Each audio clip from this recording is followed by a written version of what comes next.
Hi there. Today I'll be reacting to a Bloomberg piece on the missing $10 billion fortune of Ferdinand Marcos, the former dictator and what some people call president for life of the Philippines. To be honest, I'm not really that well versed with modern day Filipino history. However, I'd like to get a better understanding of it and expand my limited knowledge on this topic. If you've ever wanted to know what a revolution looks like, feast your eyes on Manila tonight. Marcos's regime ended in 1986 when he was toppled by what is now known as the People Power Revolution. The Filipino government has estimated that the amount the Marcos family pilfered was between $5 billion and $10 billion. Given how long he's been in power and his tastes, it's not surprising that he pilfered that much from his people. So this is just graft on an absolutely massive, unheard of scale. Marcos declared martial law in 1972. Closed newspapers, jailed political foes, turned parliament into a rubber stamp. The Marcos regime was very concerned about dissidents. So the security forces are tasked with arresting the dissidents, torturing them for information.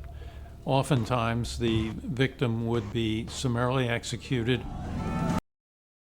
So, the Marcos regime used something similar to the Red Scare in the United States to obtain unprecedented power.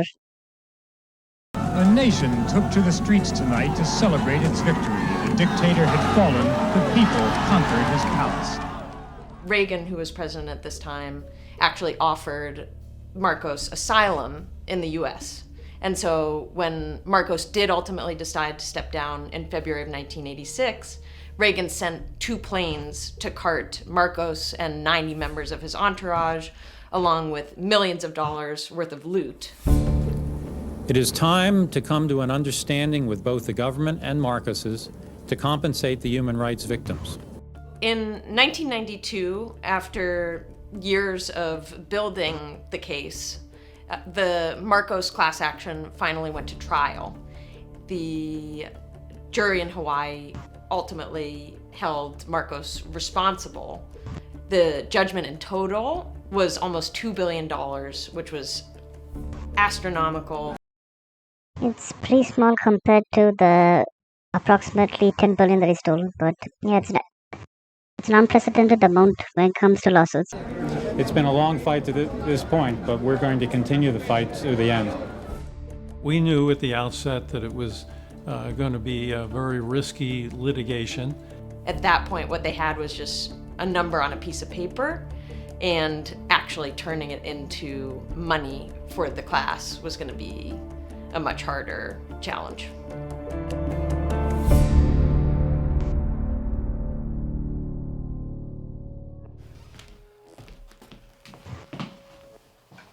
My name is Haley Cohen-Gilliland, and I am an independent journalist based in Los Angeles. We cannot succeed without the support of our people.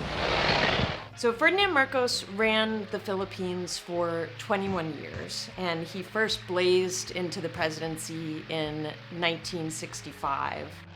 He was a remarkably charismatic figure. He was a wonderful orator. He had a beautiful...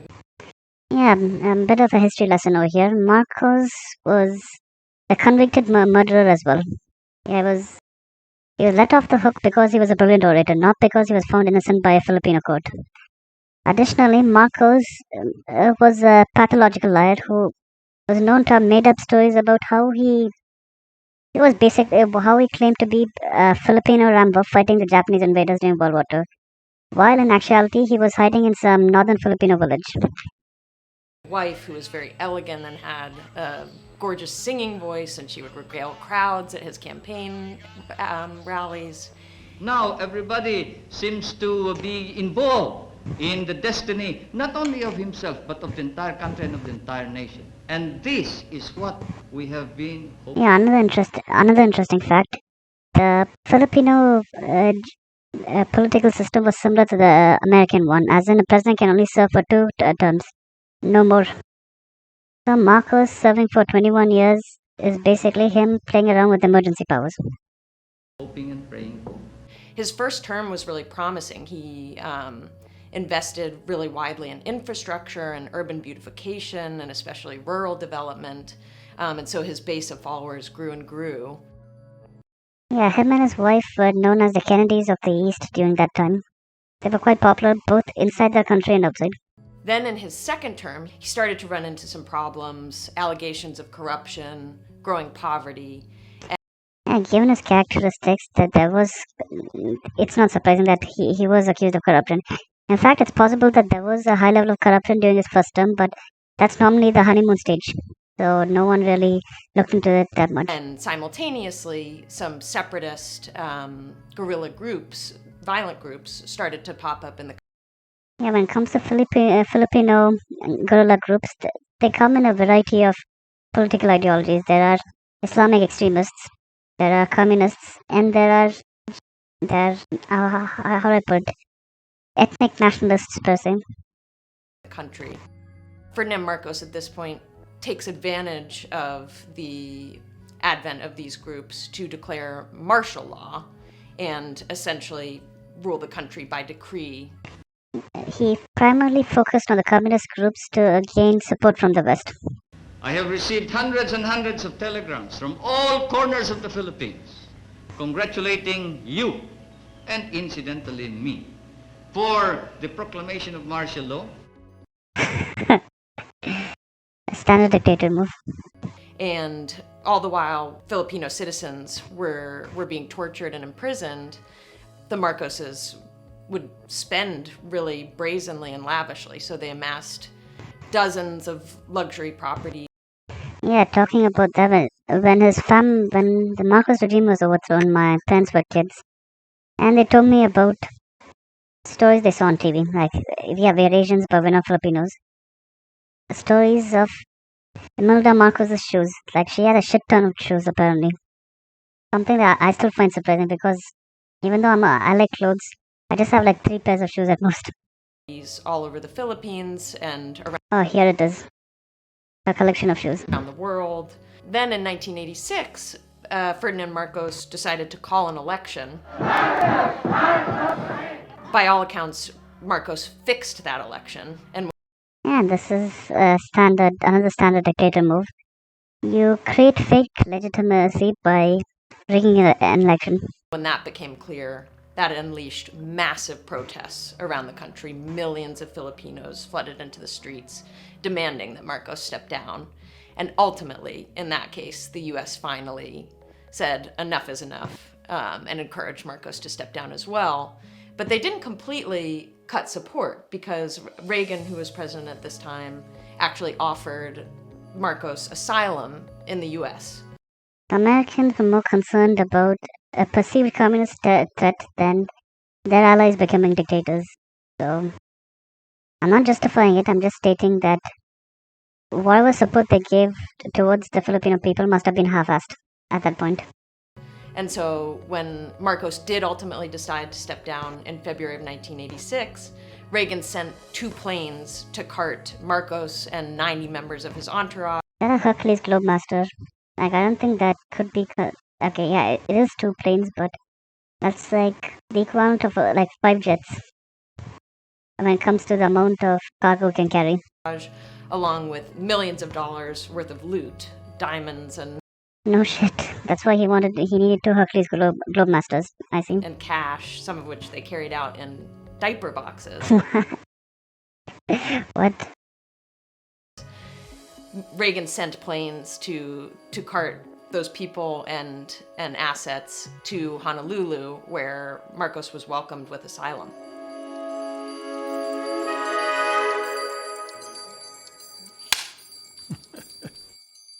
My name's Robert Swift. Most people call me Bob. I'm a litigator. I do complex litigation, and I've been doing that for almost 48 years. At the time of the revolution in the Philippines, there was a great deal of publicity as well as information that various human rights groups had collected about human rights abuses committed by the Marcos regime. And my initial intention was to bring individual cases. But when I learned of the enormity of the abuses, I decided that it was worthwhile to try bringing a class action. And the way that he did that was using this very rarely used statute called the Alien Tort Statute. And that statute was first enacted in 1789. It's only a couple of sentences, but it essentially What this litigator did was something heroic to say the least, and smart. allows non-US citizens to sue people for violations of international law in US court. About 10,000 Filipino people signed on to become a part of this class action, which is, To be honest, there would have been more than 10,000 people who were interested, but circumstances might have stopped them from getting involved. absolutely a massive class. It is time to compensate the human rights victims.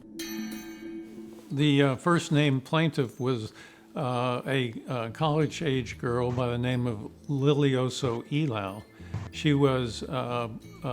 had written some articles in the student press which were not flattering to the Marcoses or the Marcos regime.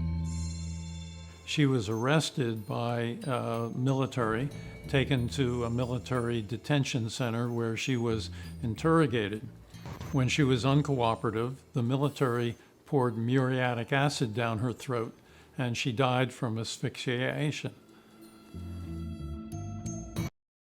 It's kind of sickening when you think that this guy was viewed as a hero about 15 years before this incident. The guy I'm referring to is Ferdinand Marcos, by the way. Another example is an individual by the name of Mariano Pimentel.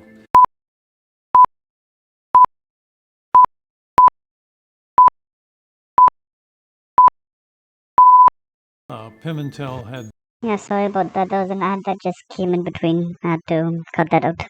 been a political leader in Mindanao. He had been arrested several times. He was finally released from detention after more than 6 months. And on his way back to his province, military members in a jeep stopped him, took him to a sugarcane field, had him dig a grave. They then buried him up to his neck, and before they filled in the soil, they broke a leg and broke an arm so that he wouldn't be able to dig himself out. If my recollection of Filipino history is correct, this is the thing that kind of broke the camel's back. As in, this is the incident that finally got the Filipino people to start fighting against the Marcos regime. I might be wrong. We'll just watch and find out. They then put the soil back in and buried him up to his neck, and they figured they would let the ants do the rest. That's actually sick. Good lord. He survived because there were several children who had been hiding in the sugarcane field who saw him and dug him out. And he later emigrated to the United States, where I met him.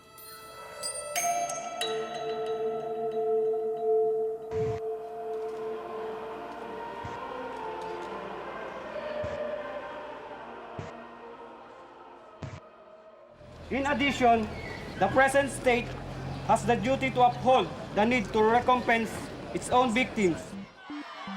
In 1992, after years of building the case, the Marcos class action finally went to trial in Hawaii, and the jury in Hawaii ultimately held Marcos responsible for No shit. It's obvious that he was responsible. the abuses and torture that had occurred under his regime. So in 1994, Swift asked the jury for $1 billion, which represented $100,000 per victim, which he felt was an appropriate amount. Well, I don't know that no other lawyer had ever asked a jury for $1 billion. However, our case is unique in that we really supported that number through the enormity of the abuses that had occurred. And the amount that the jury ultimately awarded to the Marcos class totaled almost $2 billion. That was astronomical figure, an absolutely unheard of figure. It was the largest ever personal injury judgment in history. And to be honest, this can't exactly be classified a personal injuries lawsuit, so yeah, to each their own.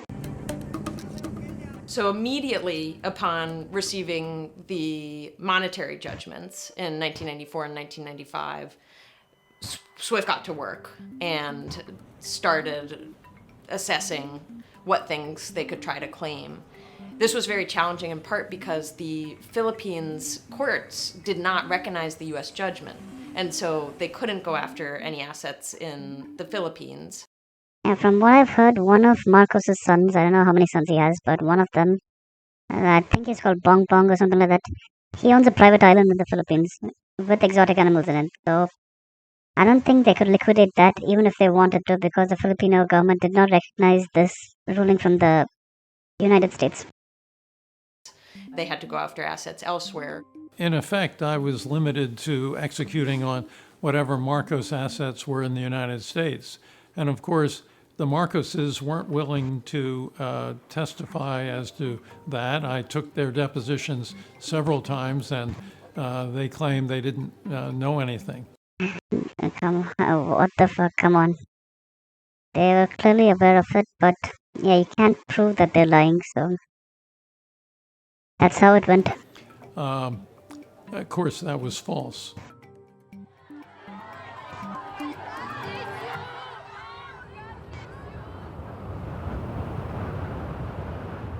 So the turning point as it relates to collections was between 2000 and 2010.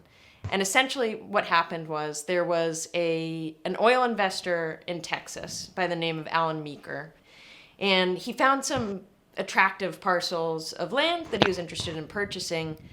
But for the life of him, the way that he describes it was he couldn't find the darn owner. And Was the owner the Marcos family? as he was doing due diligence on this land, he realized, remembered a rumor that he had heard when he was younger that Ferdinand Marcos had actually purchased a bunch of oil-producing lands in Texas. These lands proved to be very valuable, and ultimately was able to settle that litigation for $10 million. So Swift was absolutely overjoyed at the prospect of finally having enough money to distribute to the class members who had waited for so many decades.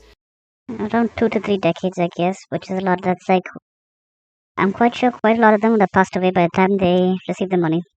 To see anything after the judgments came. But the challenges were still very great in terms of how the money would actually get distributed. So while I had 10,000 checks with names on them, many of the people had died. By that I mean more than 20%. So Yeah, as I stated earlier. the process was laborious and much slower than I would have liked, but it was very effective. And it was also gratifying. The faces of the people expressing their gratitude were enough of a reward that I felt good about what we were doing, and I knew that it was going to benefit them. I would often ask people, frequently through an interpreter, how are you going to use the money? And I was told that they would use it to put a cemetery stone in by the church for their loved one, or they would send their children to school, or they would simply buy food. The older people would use the money to buy prescription drugs that they couldn't otherwise afford. It's kind of sad when you think of it. The Philippines has one of the highest literacy rates in the world, in Asia and the world as well. However, there's so much poverty around the country.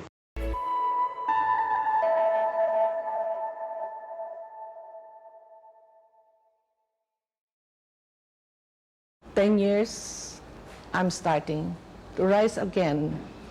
Now Like a phoenix, hopefully, the truth will come from the ashes of what was done to us. Ferdinand Marcos and his family were exiled from the Philippines Yeah, for obvious reasons. They deserved it. in the 1980s, but subsequent to his death, they were allowed to return. A terrible idea. A fucking terrible idea. And since then, they have managed to really regain the popularity that they enjoyed during his term. Congratulations, Senator Amy Marcos. History is just repeating itself. Well, it's outrageous that Yeah, agree, Mr. Swift. Agree. It's fucking the outrageous. nation allows this to happen. Will I say sorry? Oh, this is the bong bong I'm talking about. Yeah, this fucker owns an island. Okay, so the story goes like this. He wanted this exotic island, and I don't know where exactly in the Philippines, but there was a fishing village in there. He had his daddy evict all of them so he can buy a bunch of exotic birds to put up there. For the power generation, will I say sorry for the highest literacy rate in Asia? What am I to say sorry about? Hey, Bong Bong, they're not asking you to say sorry for that. They're asking you to say sorry for the fucking tortures, the murders, extrajudicial killing, the dictatorial behavior of your dad and you. In the Philippines, as in other countries, elections are frequently won by those who can more readily distribute money during the election process. Yeah, if we're going with the Philippines is like other Asian countries, as an Asian, I can confirm that statement. The Marcoses have had access to the monies acquired and hidden by Ferdinand Marcos. The richest is Senator Ferdinand Marcos Jr., who declared a net worth of more than 400 million pesos. Bong Bong Marcos. Yeah, I don't know how many pesos is equivalent to $1, but I'm quite sure that's more than $5 million at least. His son is running for president in 2022 and is polling quite well. Yeah, I can really see history repeat itself. From one Marcos to another. I'm confident that some of the money that was acquired by Ferdinand Marcos and hidden is going to find its way into the 2022 election in the Philippines. I'd like to counter that by saying most of the money.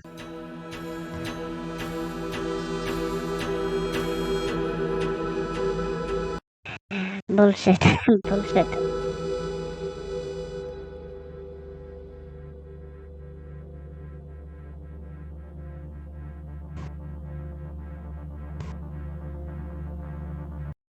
Yeah, they must have a copy of this document. It's not like there's only one copy per thing.